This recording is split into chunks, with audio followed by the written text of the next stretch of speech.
Welcome to class of physics. These video lecture series are on the second unit optoelectronics and optical fiber of physics 2.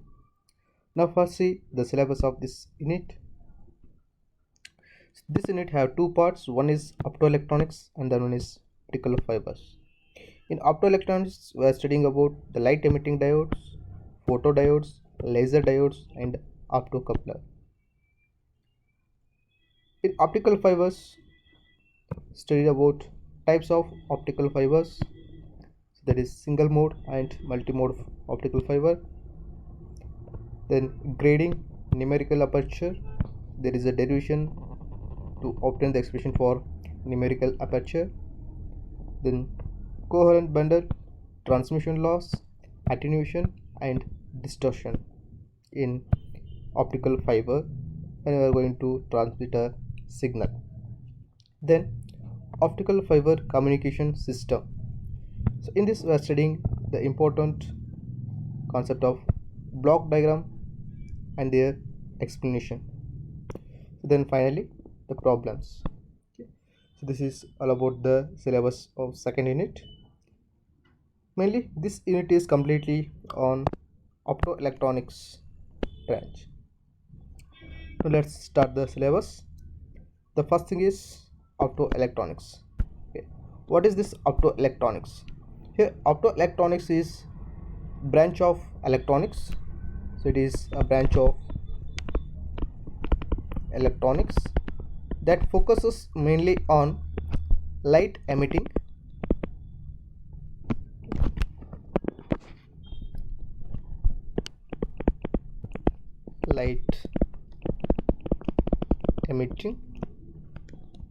or light detecting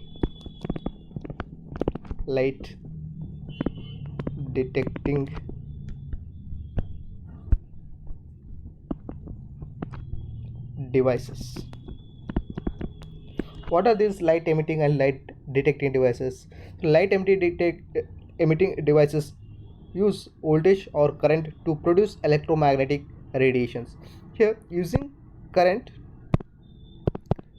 these light emitting diodes are emits electromagnetic radiations. That I will write it as EM, electromagnetic radiations. This electromagnetic radiations includes such visible light. Okay, simply I'll write it as light, or it may be a infrared radiations, or it may be a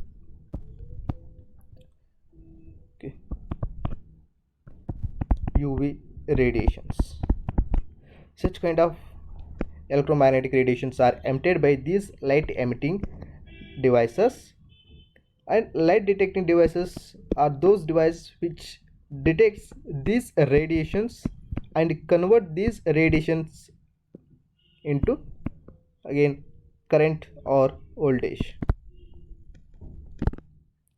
Using current or voltage, these light emitting diodes are emits these electromagnetic radiations, whereas the light detecting devices are detects or receives these electromagnetic radiations and convert into current or voltages. Okay, so this photoelectronics is deal with all this kind of phenomena.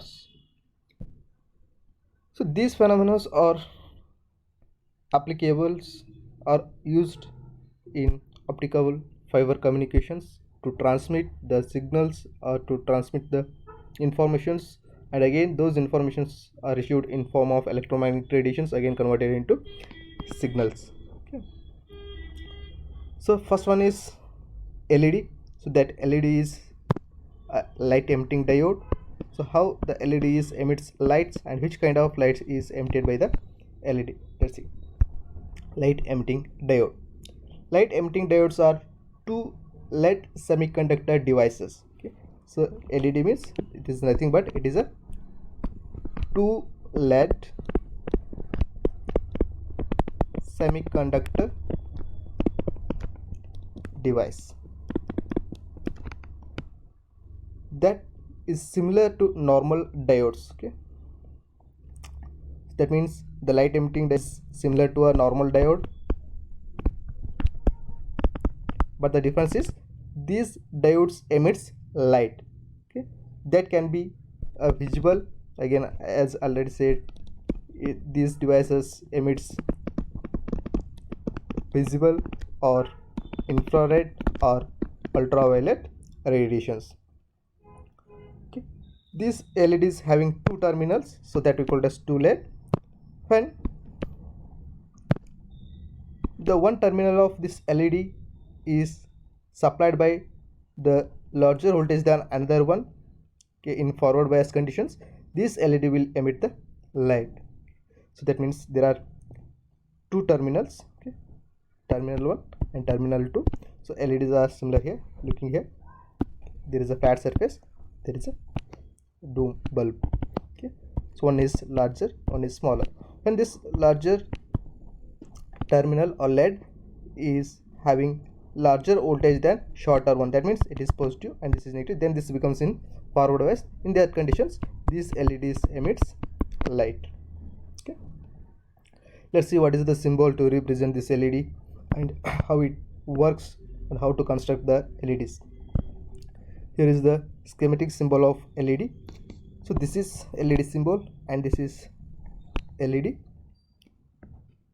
Here LED symbol is similar to the diode symbol, but the difference is here there is a triangle and there is one more terminal.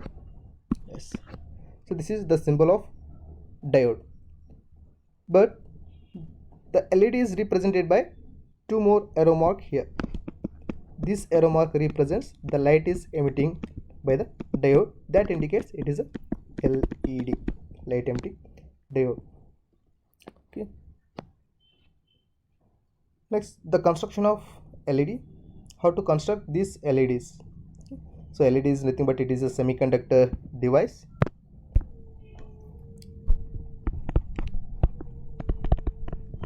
Construction of LED. Yes. The LED is very simple because it designed to the deposition of three semiconductor materials over a substrate. Here there are three deflection regions, three regions, so that is prepared on a substrate. See here, there is a substrate. On this substrate there are three layers are formed. Those three layers are different kinds, N type and P types. So again, here there is a one type of semiconductor material. Over that I will represent a simple, yes, this is depletion or active region, and over that again there is one more type of material, that is P type. Here, as you know, in N type electrons are major charge carriers, in P type holes are major charge carriers. When these two sandwich between this active region, what happens? When the potential difference is applied, the electrons and holes starts moving. Before that, see here. So this is P type semiconductor material, this is N type semiconductor material, and this is substrate. And this middle region we call it as active region. This is the important region where the light is emitting from this active region. Okay.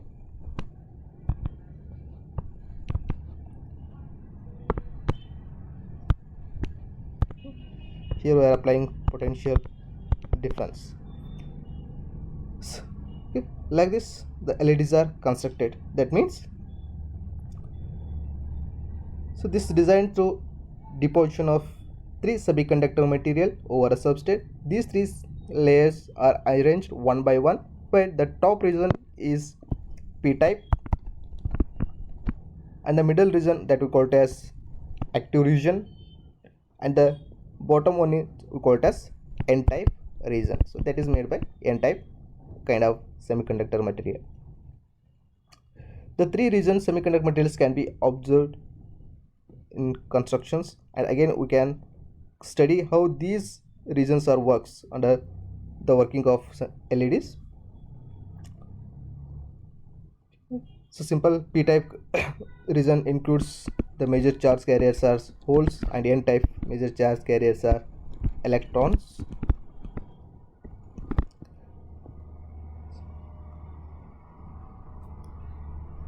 Yes, this is about the construction of LED. Now let's see how these LEDs works, that is the basic operation of LED.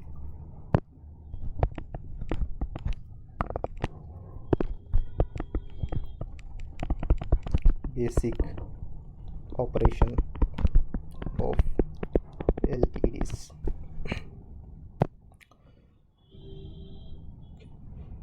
So here, as already said, these LEDs are the diodes which emits light, and these LEDs works under only the forward bias conditions. The important thing is always it should be in forward bias condition. In this condition only the LEDs work. That means the positive and negative. The positive terminal of the LED is connected to positive terminal, the negative terminal connected to negative terminal of the battery. Here what is the positive and negative terminal? Here larger, okay, in LED there are two terminals. Okay, this is the bulb. So inside there is a semiconductor material.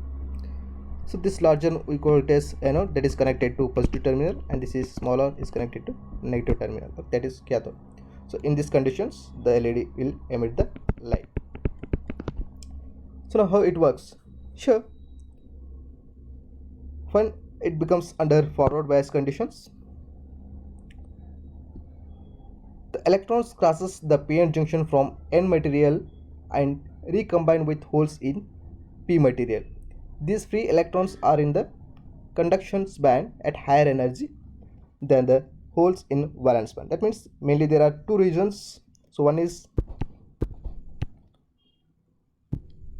conduction band and valence band. In conduction band there are electrons and here holes.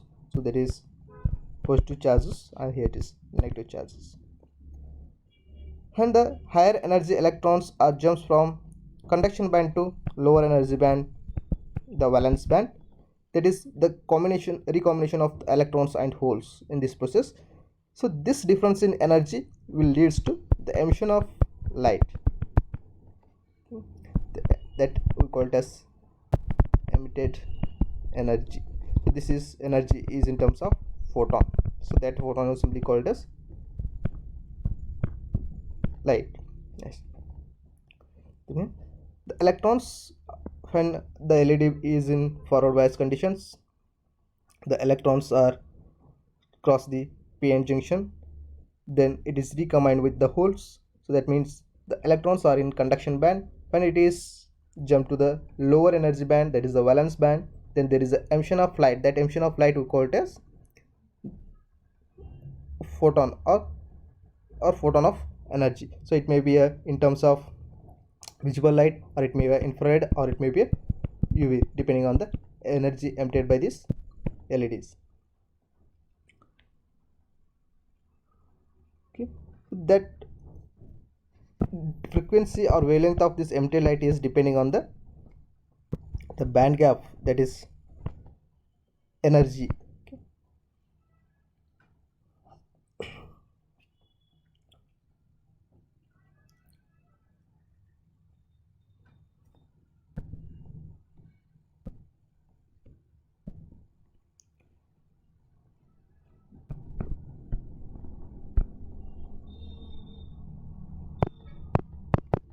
So next one is characteristics of LED. IV characteristics of LED.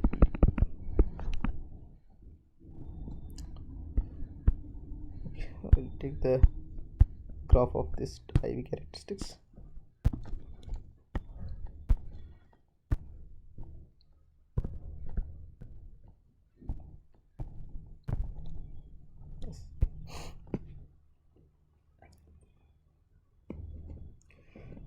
This light emitting diode can emit any kind of light or any color of light.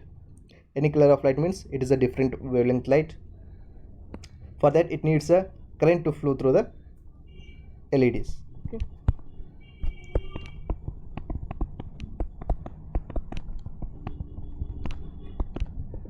There is a required of current, and the output intensity of this LED is depending on the forward current flowing through the circuit. The output intensity is directly proportional to the forward current.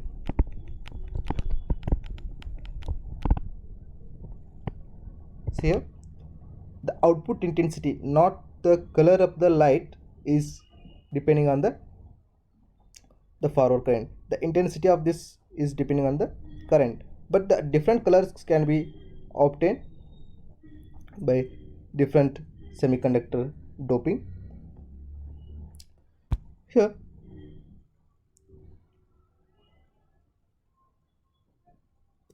this figure shows the IV characteristics of different color LEDs. Okay. So forward current is the cathode current. Here a different color LED requires a different forward voltages. Okay. The first is infrared. This requires a lower forward voltage. The red, the orange, and the blue. So for blue, the forward voltage will be a little bit more than that, so it may be about 4 volt.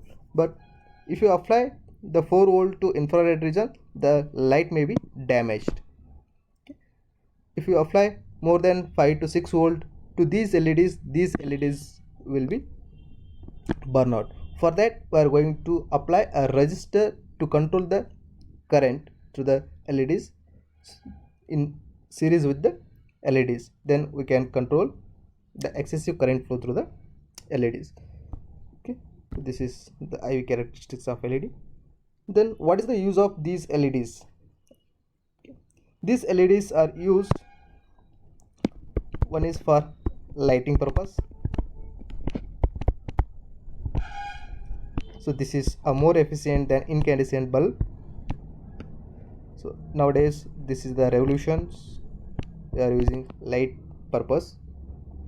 And in remotes, every remotes having these LEDs, the infrared or the visible light LEDs. So usually the remotes are having the infrared LEDs. And then display. So in mobile displays these LEDs are used. Usually in all stations, railway stations, there is a display of the route or the timing, so that is displayed by using this number of different LEDs. Okay. So these are the applications of LEDs. In next class we are going to see one more of device, that is photodiodes. Okay. Thank you.